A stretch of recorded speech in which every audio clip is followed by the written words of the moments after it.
Devikulam എംഎൽഎയായി A രാജയ്ക്ക് തുടരാമെന്ന് supreme കോടതി.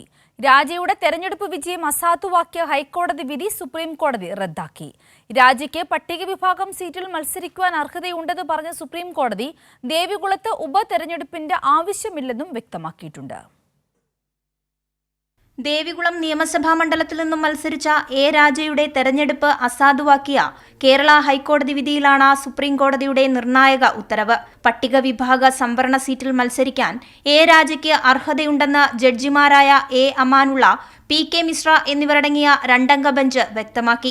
സംവരണ സീറ്റിൽ മത്സരിക്കാൻ എ രാജ യോഗ്യനല്ലെന്നും വ്യാജ സർട്ടിഫിക്കറ്റിന്റെ പിൻബലത്തിലാണ് രാജ മത്സരിച്ചതെന്നുമായിരുന്നു എതിർ സ്ഥാനാർത്ഥി ഡി കുമാർ നൽകിയ ഹർജിയിലെ വാദം.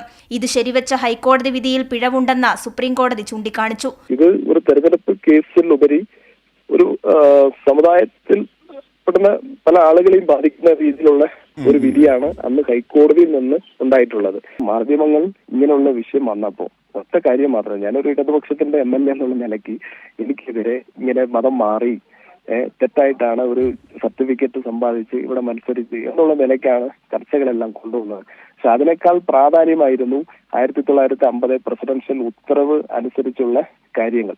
അവരാണ് കോടതിയിലേക്ക് ഈ വിഷയം കൊണ്ടുവന്നത്. ഇങ്ങനെ കൊണ്ടുവന്നതിന്റെ ഭാഗമായി അവർ പറഞ്ഞ പോലെ ഹൈക്കോടതി ഒരു വിധി കൊണ്ടുവന്നു. വിധി പുറത്തു വന്നതിന് ശേഷം ഏകദേശം 2 വർഷത്തോളമായി ഉടുമ്പൻചോലയിലും പീരിമേടിലും അതുപോലെ ദേവികുളത്ത് താമസിക്കുന്ന തോട്ടമേഖലയിൽ പണിയെടുക്കുന്ന തൊഴിലാളികൾക്ക് ഏറെ ബുദ്ധിമുട്ടുകൾ ഉണ്ടാക്കി ഹൈക്കോടതി വിധി. അതുകൊണ്ടാണ് നമ്മൾ പറഞ്ഞത് തെരഞ്ഞെടുപ്പ് വിധിയിനേക്കാൾ പ്രാധാന്യമായിട്ടാണ് ഈ ജനങ്ങളുടെ അവകാശം നിലനിർത്തുന്നതിന് വേണ്ടി ഞങ്ങൾ സുപ്രീം കോടതിയിൽ കേസ് കൊടുത്തു. രാജയ്ക്ക് MLA ആയി തുടരാമെന്നും ഹൈക്കോടതി വിധിയിലൂടെ റദ്ദാക്കിയ MLA ആനുകൂല്യം രാജയ്ക്ക് ലഭ്യമാകുമെന്നും സുപ്രീം കോടതി വ്യക്തമാക്കി. 1950 മുമ്പ് കുടുംബം കുടിയേറിയതാണെന്ന് തെളിയിക്കുന്ന രേഖകൾ എ രാജ ഹാജരാക്കിയിരുന്നു. എന്നാൽ ക്രിസ്ത്യൻ വിഭാഗത്തിലേക്ക് മതം മാറിയതെന്നായിരുന്നു എതിർകക്ഷിയുടെ വാദം. കോടതിയിൽ ഉന്നയിച്ച കാര്യങ്ങൾ തന്നെ സുപ്രീം കോടതിയിലും എ രാജയുടെ അഭിഭാഷകൻ ചൂണ്ടിക്കാണിച്ചു. എതിർകക്ഷിയുടെ വാദങ്ങൾ നിലനിൽക്കില്ലെന്ന് വ്യക്തമാക്കിക്കൊണ്ടാണ് ഹൈക്കോടതി വിധി സുപ്രീം കോടതി തള്ളിയത്.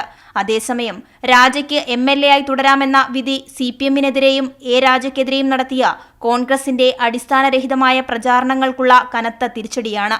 കൈരളി ന്യൂസ്, ദില്ലി.